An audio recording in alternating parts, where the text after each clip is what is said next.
This is the Bible in 1 year, day 14. Just relax and let God be God. Joyce Meyer tweeted, just relax and let God be God. It's a great comfort to know that a loving God is ultimately in control of everything that happens. Bishop Sandy Miller often says, in the face of some tragedy or when things have gone badly wrong, the Lord reigns. Many times throughout the Bible, God is referred to as the sovereign Lord. Both Joyce Meyer and Sandy Miller are expressing in different ways absolute confidence in the sovereignty of God. If God is sovereign and ultimately in control, does that mean you are absolved of responsibility for your actions? Does it mean that you do not have free will? The Bible teaches both the ultimate sovereignty of God at the same time as human responsibility and free will. From Psalm 9. The Lord reigns forever. He has established his throne for judgment. He rules the world in righteousness and judges the people with equity. The Lord is a refuge for the oppressed, a stronghold in times of trouble. Those who know your name trust in you. For you, Lord, have never forsaken those who seek you. Sing the praises of the Lord enthroned in Zion. Proclaim among the nations what he has done. For he who avenges blood remembers. He does not ignore the cries of the afflicted. Confidently trust in the sovereign Lord. God is in ultimate control of the universe. The Lord reigns. God will judge the world in righteousness, rightness, and equity. He will minister justice to the people in uprightness. This knowledge is an enormous comfort. We may never know in this life why God allows some horrendous things to happen. Trust in the sovereignty of God and keep on believing that he will never forsake you. And they who know your name will lean on and confidently put their trust in you. For you, Lord, have not forsaken those who seek you. In the meantime, keep doing these three things: praising, sing the praises of the Lord, proclaim among the nations what he has done, praying. The Lord is a refuge for the oppressed, a stronghold in times of trouble. He does not ignore the cry of the afflicted. Lord, thank you that you do not ignore my cries and that I can confidently trust in you. Thank you that I can relax and let you be God. New Testament from Matthew 11. To what can I compare this generation? They are like children sitting in the marketplaces and calling out to others, "We played the pipe for you and you did not dance. We sang a dirge and you did not mourn." For John came neither eating nor drinking, and they say, "He has a demon."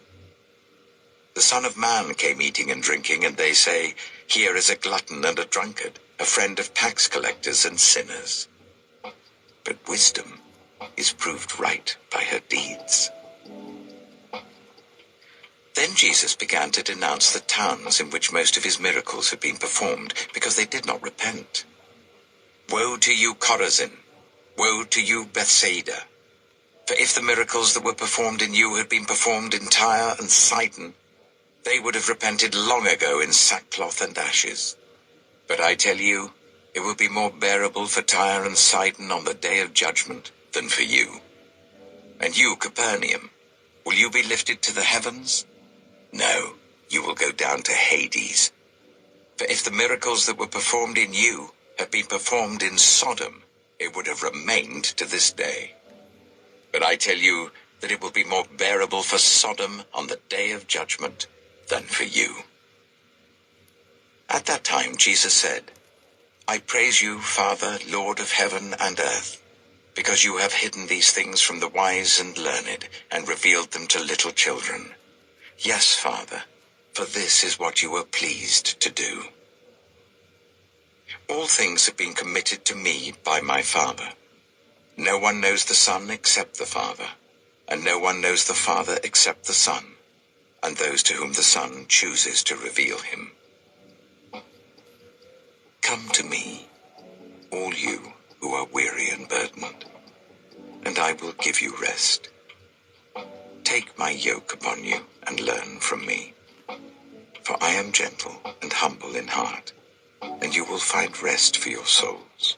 For my yoke is easy, and my burden is light.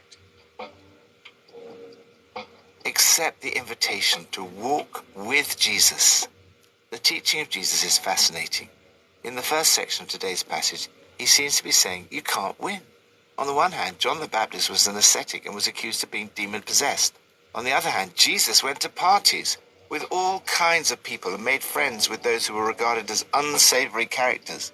He was accused of being a glutton and a drunkard and a friend of tax collectors and sinners. Whatever you do may be misinterpreted, yet Jesus adds, but wisdom is proved right by her actions. I take this to mean that all we can do is the right thing and not worry what anybody else thinks. Opinion polls don't count for much, do they? The proof of the pudding is in the eating. Jesus then denounces the cities that he's visited and performed miracles in, where people have neither repented nor believed. He suggests that their sin is worse than the sin of Sodom. The sin of unbelief is perhaps the most serious of all. Jesus goes on to teach in such a way that it's clear that he believed in both predestination, that God has already determined everything that will happen, and free will. He teaches both alongside one another. It's a paradox. The two seemingly contradictory things are both true at the same time. It's not 50% predestination, 50% free will. Jesus says we're 100% predestined and we have 100% free will. This may seem impossible, but God is able to transcend and not distort human freedom. We ultimately see this in the incarnation. Jesus is 100% God and 100% human. He is fully God and fully human. Predestination. All things have been committed to me by my Father. No one knows the Son except the Father, and no one knows the Father except the Son, and those to whom the Son chooses to reveal him. Why God chooses to reveal himself to some and not to others is a mystery. Certainly not based on wisdom and learning. Sometimes the great intellectuals simply cannot see it. You've hidden these things from the wise and learned. And yet sometimes people of little or no education, or those who are very young, little children, seem to have a very profound understanding of Jesus. You've concealed your way from sophisticates and know-it-alls and spelled them out clearly to ordinary people. Free will. Jesus says, come to me, all you who are weary and burdened, and I will give you rest. The invitation to come to Jesus is for everyone. No one is excluded. We are all invited. We all have a choice whether to accept the invitation of Jesus or to refuse it.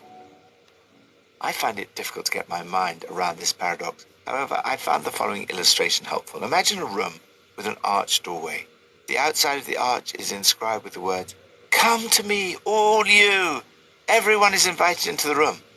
But when you get into the room, on the inside of the same arch is written, "No one knows the Father except the Son, and those to whom the Son chooses to reveal him." In other words, free will is a doctrine for everyone. No one can say, I'm not going to become a Christian because I've not been chosen. The invitation is to all. On the other hand, predestination is a doctrine of assurance for those who are Christians. Once you've accepted the invitation and entered, you can know that God has chosen you, and therefore he will not let you go. I love the fact that in a stressful world, where so many are weary and burdened, Jesus promises you rest. He offers to take your burdens and place them with his own. The yoke, something that Jesus would have made in the carpenter's shop, was a wooden frame joining two animals, usually oxen, at the neck, enabling them to pull a plough or wagon together. The function of the yoke is to make burdens easier to carry. I love the image of walking in step with Jesus, sharing our burdens, making the trials to be endured and the battles to be faced easy and light by comparison. Jesus is not a slave driver.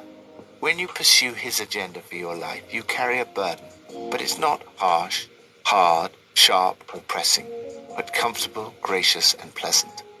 When you do what Jesus asks you to do, he gives you the strength and wisdom to do it, and you carry his burden with him. There will, of course, be many challenges and difficulties, but there will also be a lightness and ease. Jesus says to you, are you tired, worn out, burned out on religion? Come to me. Get away with me and you'll recover your life. I'll show you how to take a real rest. Walk with me and work with me. Watch how I do it. Learn the unforced rhythms of grace. I won't lay anything heavy or ill-fitting on you. Keep company with me, and you'll learn to live freely and lightly. Just relax and let God be God. Lord, thank you that you promised me rest for my soul. I come to you today. I give to you my burdens. Old Testament from Genesis 29:30. Then Jacob continued on his journey and came to the land of the eastern peoples. There he saw a well in the open country with 3 flocks of sheep lying near it because the flocks were watered from that well. The stone over the mouth of the well was large. When all the flocks were gathered there, the shepherds would roll the stone away from the well's mouth and water the sheep. Then they would return the stone to its place over the mouth of the well. Jacob asked the shepherds, "My brothers, where are you from?" "We're from Haran," they replied. He said to them, "Do you know Laban, Nahor's grandson?" "Yes, we know him," they answered. Then Jacob asked them, "Is he well?" "Yes, he is," they said. "And here comes his daughter Rachel with the sheep." "Look," he said, "the sun is still high. It is not time for the flocks to be gathered. Water the sheep and take them back to pasture." "We can't," they replied, "until all the flocks are gathered and the stone has been rolled away from the mouth of the well. Then we will water the sheep." While he was still talking with them, Rachel came with her father's sheep, for she was a shepherd. When Jacob saw Rachel, daughter of his uncle Laban, and Laban's sheep, he went over and rolled the stone away from the mouth of the well and watered his uncle's sheep. Then Jacob kissed Rachel and began to weep aloud. He had told Rachel that he was a relative of her father and a son of Rebekah. So she ran and told her father. As soon as Laban heard the news about Jacob, his sister's son, he hurried to meet him. He embraced him and kissed him and brought him to his home. And there Jacob told him all these things. Then Laban said to him, "You are my own flesh and blood." After Jacob had stayed with him for a whole month, Laban said to him, "Just because you're a relative of mine, should you work for me for nothing? Tell me what your wages should be." Now Laban had 2 daughters. The name of the older was Leah, and the name of the younger was Rachel. Leah had weak eyes, but Rachel had a lovely figure and was beautiful. Jacob was in love with Rachel and said, "I'll work for you 7 years in return for your younger daughter Rachel." Laban said, "It's better that I give her to you than to some other man. Stay here with me." So Jacob served 7 years to get Rachel, but they seemed like only a few days to him because of his love for her. Then Jacob said to Laban, "Give me my wife. My time is completed, and I want to make love to her." So Laban brought together all the people of the place and gave a feast. But when evening came, he took his daughter Leah and brought her to Jacob, and Jacob made love to her. And Laban gave his servant Zilpah to his daughter as her attendant. When morning came, there was Leah. So Jacob said to Laban, "What is this you have done to me? I served you for Rachel, didn't I? Why have you deceived me?" Laban replied, "It is not our custom here to give the younger daughter in marriage before the older one. Finish this daughter's bridal week. Then we will give you the younger one also in return for another 7 years of work." And Jacob did so. He finished the week with Leah, and then Laban gave him his daughter Rachel to be his wife. Laban gave his servant Bilhah to his daughter Rachel as her attendant. Jacob made love to Rachel also, and his love for Rachel was greater than his love for Leah, and he worked for Laban another 7 years. When the Lord saw that Leah was not loved, he enabled her to conceive, but Rachel remained childless. Leah became pregnant and gave birth to a son. She named him Reuben, for she said, "It is because the Lord has seen my misery. Surely my husband will love me now." She conceived again, And when she gave birth to a son, she said, "Because the Lord heard that I am not loved, he gave me this one too." So she named him Simeon. Again she conceived. And when she gave birth to a son, she said, "Now at last my husband will become attached to me, because I have borne him 3 sons." So he was named Levi. She conceived again, and when she gave birth to a son, she said, "This time I will praise the Lord." So she named him Judah. Then she stopped having children. Genesis chapter 30. When Rachel saw that she was not bearing Jacob any children, she became jealous of her sister. So she said to Jacob, "Give me children or I'll die." Jacob became angry with her and said, "Am I in the place of God, who has kept you from having children?" Then she said, "Here is Bilhah, my servant. Sleep with her, so that she can bear children for me, and I too can build a family through her." So she gave him her servant Bilhah as a wife. Jacob slept with her, and she became pregnant and bore him a son. Then Rachel said, "God has vindicated me. He has listened to my plea and given me a son." Because of this, she named him Dan. Rachel's servant Bilhah conceived again and bore Jacob a second son. Then Rachel said, "I have had a great struggle with my sister, and I have won."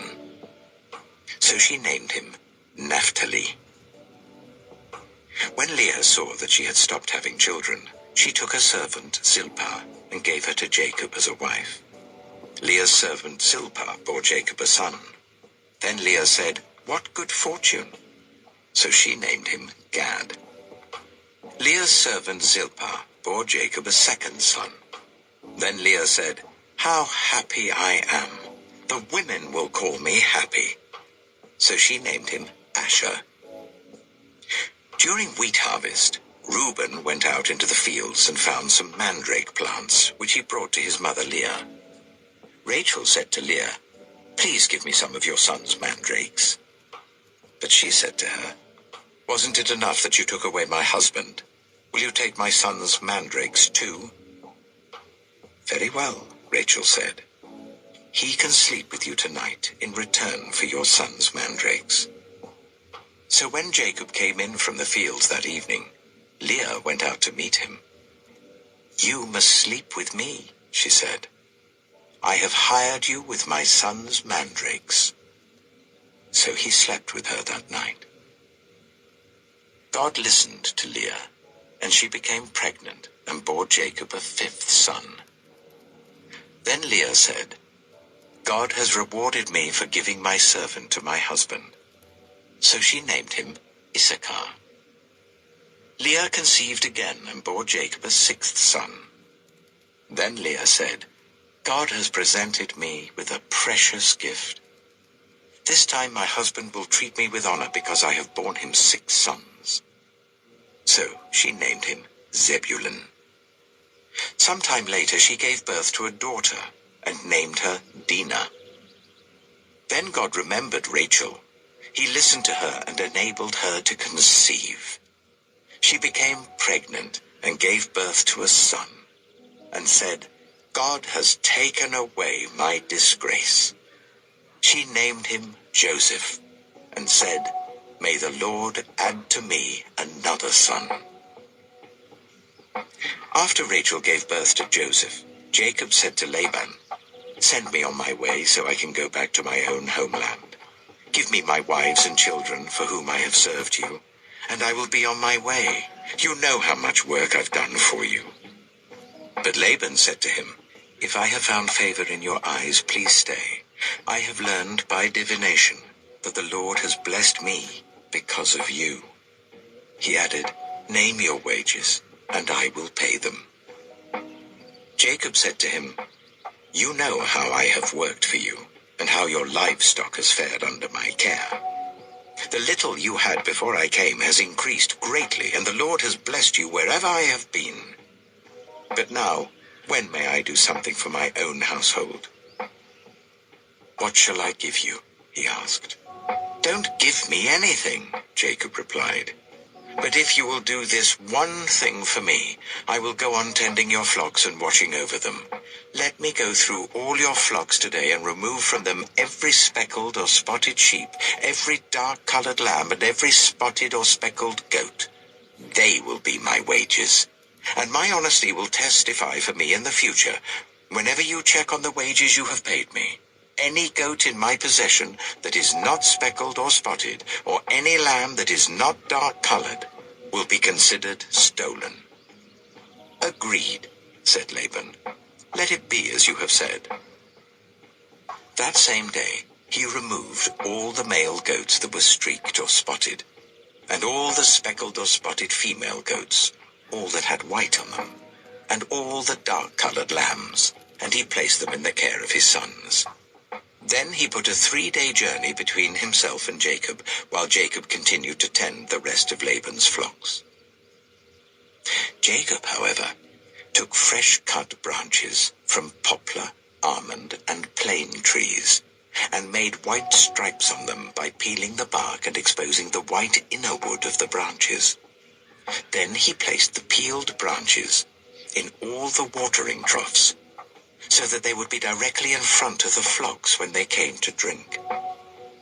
When the flocks were in heat and came to drink, they mated in front of the branches, and they bore young that were streaked or speckled or spotted. Jacob set apart the young of the flock by themselves, but made the rest face the streaked and dark-colored animals that belonged to Laban.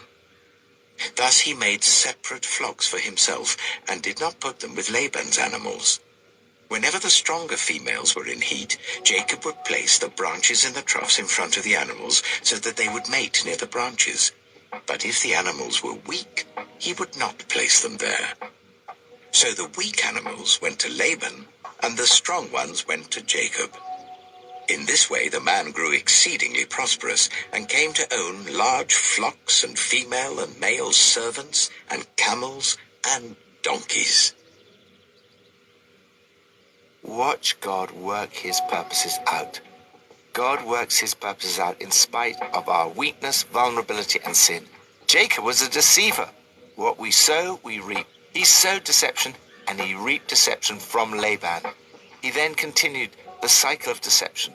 This is an extraordinary story of deception, unfaithfulness, and disloyalty. Yet somehow, in all of this, God worked his purposes out for the individuals involved, for Israel, for the birth of his son, Jesus, and for the future of the people of God. A lot of human sin and disappointment was involved in the birth of Jacob's children. Yet through it all, God was working out his purposes for the 12 tribes of Israel. Rachel's prayer was finally answered with the birth of Joseph. As God was in control of their lives, you can trust that he is ultimately in control of yours as well, and that in all things God works for the good for those who love him, who've been called according to his purpose. So just relax and let God be God. Lord, thank you that you use even weak, vulnerable, and sinful people like me. Thank you that although you love me as I am, you love me too much to leave me as I am. Help me to take responsibility for my life and at the same time confidently trust in your sovereignty. Pippa adds, I'm really enjoying reading Genesis 29 and 30. The story is much better than watching the latest Netflix drama. What will they do next? It's interesting that Sarah, Rebecca, and Rachel all had difficulty having children. This is not a new problem. When the children eventually arrived, they were very important to God's plan for the people of Israel. Was God waiting for the right time, or was he preparing the parents in some way? Most of Jacob's children seem to have been born as a result of sibling rivalry and jealousy. Yet God didn't give up on them, and he still managed to work out his purposes for each of their lives.